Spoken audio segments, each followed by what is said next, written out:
Chers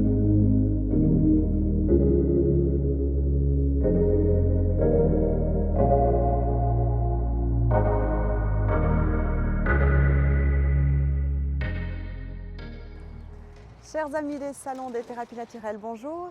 Nous sommes aujourd'hui avec cette merveilleuse journée ensoleillée à Launay pour visiter le site de production de spiruline Swiss Made et en apprendre plus sur la spiruline.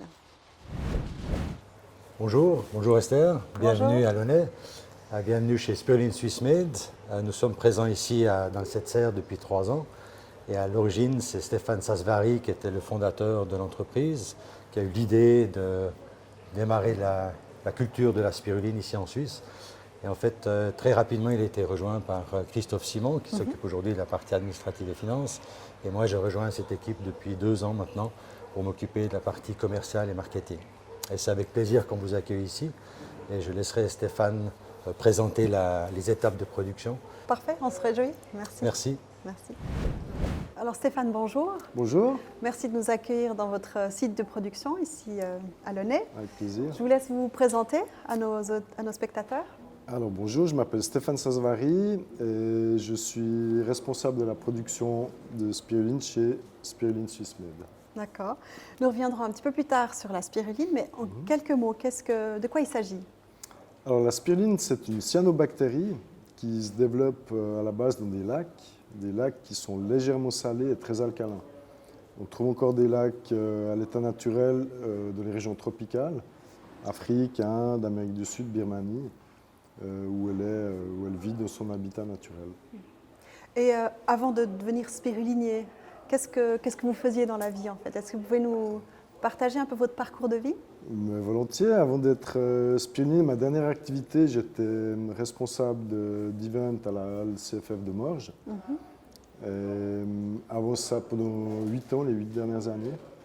Et puis avant ça, j'ai un parcours un petit peu atypique où j'ai vraiment exploré un petit peu le monde du travail dans pas mal de domaines.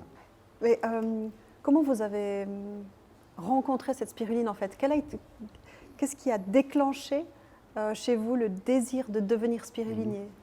Alors j'ai découvert la spiruline il y a une quinzaine d'années en tant que consommateur. Cette spiruline m'avait fait du bien. Et je me suis demandé à l'époque, mais qu'est-ce que c'est cette spiruline? On parle de l'aliment le plus riche de la planète, on loue toutes ses vertus. Et je suis allé faire mes propres recherches sur Internet et j'ai découvert ce que c'était réellement. Et surtout, ce qui a déclenché après l'envie de devenir spirulinier, c'est de découvrir un producteur en France, un producteur artisanal qui m'a ouvert les portes de sa production, où il s'est passé vraiment quelque chose que je suis allé le visiter. Ils étaient en train de récolter, il y avait l'odeur, il y avait les roues qui se mettent en marche derrière nous maintenant. Et puis il s'est passé quelque chose vraiment de très fort à ce moment-là.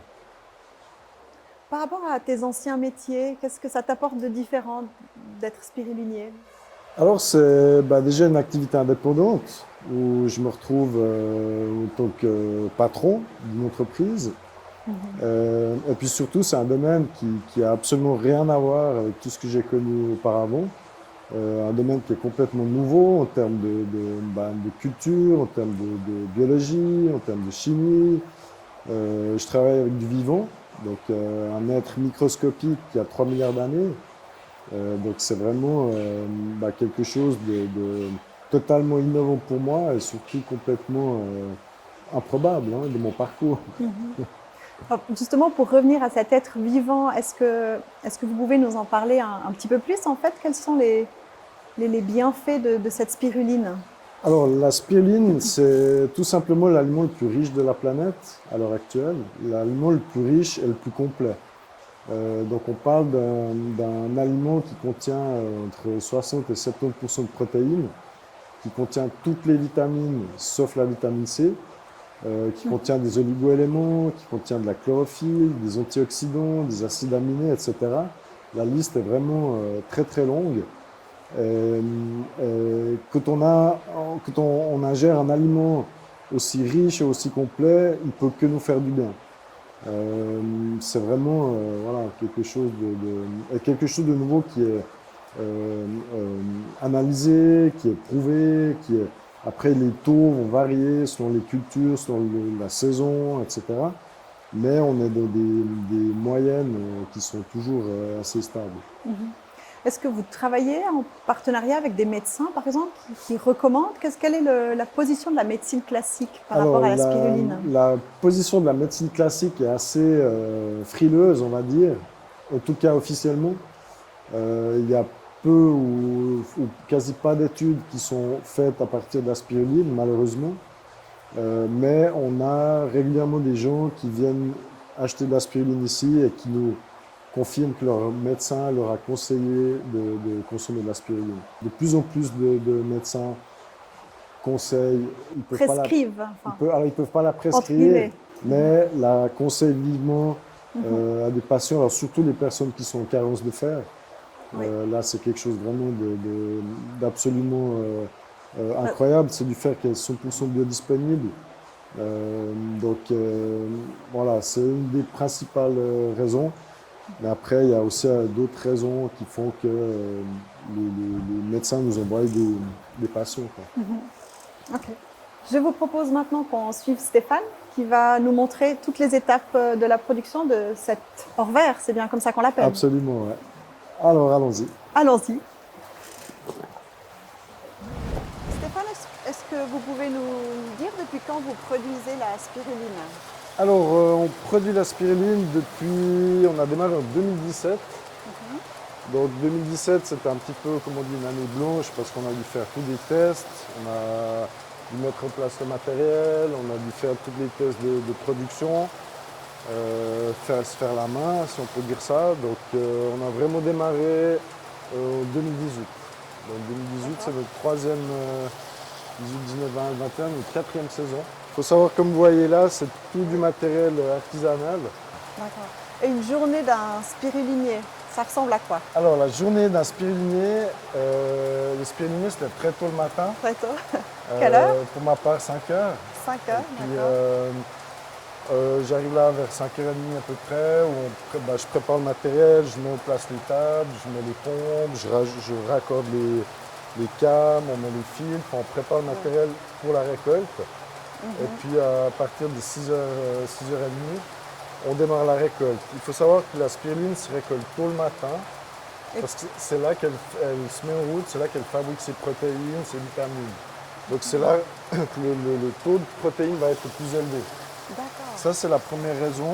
Et puis la deuxième raison aussi, en plein été, c'est pour une question de chaleur. Là, on est dans une serre, comme vous voyez. On a facilement, à partir de 10-11 heures, de température de 30-35 degrés. Donc tout le reste du processus doit aller très très vite. Ce filtre va retenir toute la spiruline qui va se déposer gentiment Exactement. au fond de l'eau et l'eau claire ressort. Absolument. C'est comme ça qu'on peut l'extraire en fait. C'est comme ça qu'on peut l'extraire, la récolter. D'accord. Alors là, donc, on vient de terminer de pomper l'eau dans les bassins. Et puis on a la spiruline qui est restée accrochée sur le tamis. Et puis on voit bien ici la biomasse de cette magnifique spiruline. Et puis ça, on va ramener tout ça, mettre ça dans des bidons. Et puis après, on va se diriger là-bas de l'autre côté vers la presse pour presser encore tout ça. Tu vois, c'est bien compact.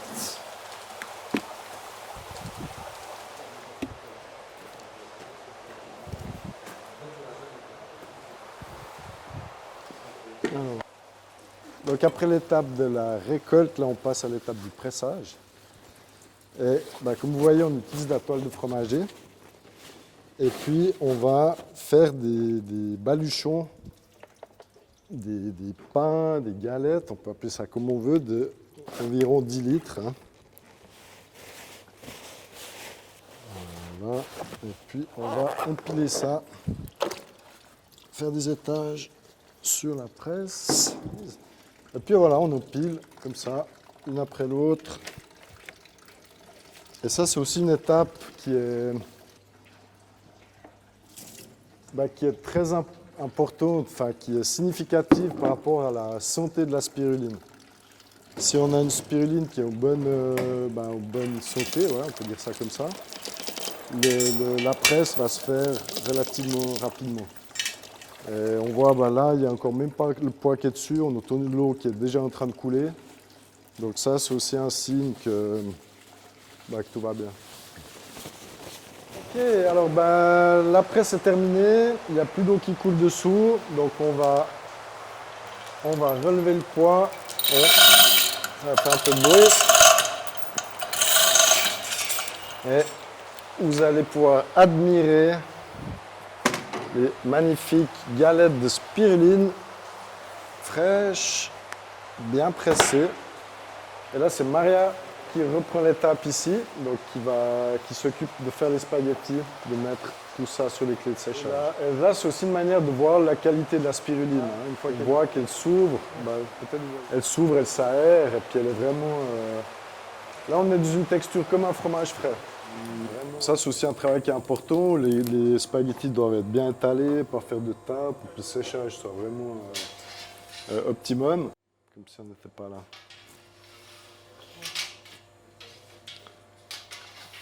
Donc, voilà, donc ça, c'est la dernière étape de tout le process que vous avez vu ce matin. Les spaghettis, et puis on va mettre ça dans le séchoir là. Ça va sécher à peu près entre 8 et 9 heures, selon les températures qu'on a dans la serre, vu qu'on ne chauffe pas notre spiruline pour la sécher. Ça va prendre entre 6, 7, 9 heures à peu près. Et puis après, la spiruline, une fois séchée, donc demain matin, on va l'enlever des clés, on va la broyer une première fois à la main. Et puis après, on l'a fini avec un hachoir pour avoir ce qu'on appelle, nos paillettes de spiruline qui sont vraiment typiques d'une culture artisanale et qui se présentent sous cette forme. Est-ce que c'est possible de visiter le site de production pour le Bien public? sûr, bien sûr, bien sûr. Alors, avec grand, grand plaisir, j'invite tout le monde, tous les gens à venir nous visiter. Je me ferai un grand plaisir de vous expliquer toutes les étapes du process, comment on récolte, comment on sèche, comment on presse, etc. Évidemment, sans aucune obligation d'achat, ça je tiens à le préciser. Je suis un artisan, ce que je veux c'est faire découvrir mon métier, faire goûter la spiruline aussi aux gens qui puissent avoir ce goût vraiment atypique qu'on ne connaît pas et qui nous différencie de beaucoup d'autres spirulines qu'on va trouver sur le marché. Donc bienvenue, je vous attends, à bientôt. Alors Wolfgang, on a maintenant le produit fini. À qui s'adresse la spiruline? Qui peut consommer de la spiruline? Alors, merci pour la question. En fait, tout le monde peut consommer de la spiruline aujourd'hui. Tout un chacun peut prendre de la spiruline. La spiruline, elle s'adresse aussi aux sportifs. Les sportifs pour leur période d'entraînement et favorise en fait la récupération musculaire. D'accord. On a aussi les personnes qui sont en manque de fer. Il y a une concentration de fer dans la spiruline et la biodisponibilité du fer est extrêmement importante. Donc le corps absorbe en fait le fer d'une manière très importante, ce qui est une grande qualité de la spiruline. Les personnes véganes, les véganes et les végétariens qui manquent de protéines, une protéine animale, donc c'est remplacé par les protéines végétales. Donc les végétariens sont des consommateurs très ciblés pour la spiruline. On a aussi les personnes convalescentes, donc les gens qui sortent d'opération. Et en fait, la spiruline purifie aussi le corps, donc elle permet d'absorber en fait les métaux lourds qu'on a souvent dans les injections lors des opérations. Et donc le corps est à ce moment-là nettoyé par la spiruline. Donc en fait, c'est une palette très large, Très de large, personnes exactement. qui peuvent la consommer. Tout à fait. Et comment est-ce qu'on la consomme? Alors, nous, on a fait le pari de la proposer en paillettes. En fait, l'objectif, c'est de la transformer ou de la toucher le moins possible. En fait, on la sèche de manière naturelle et on la propose donc en paillettes. Bien sûr, on propose aussi des idées de consommation, de la mélanger avec des yogourts, de la manger avec des boissons.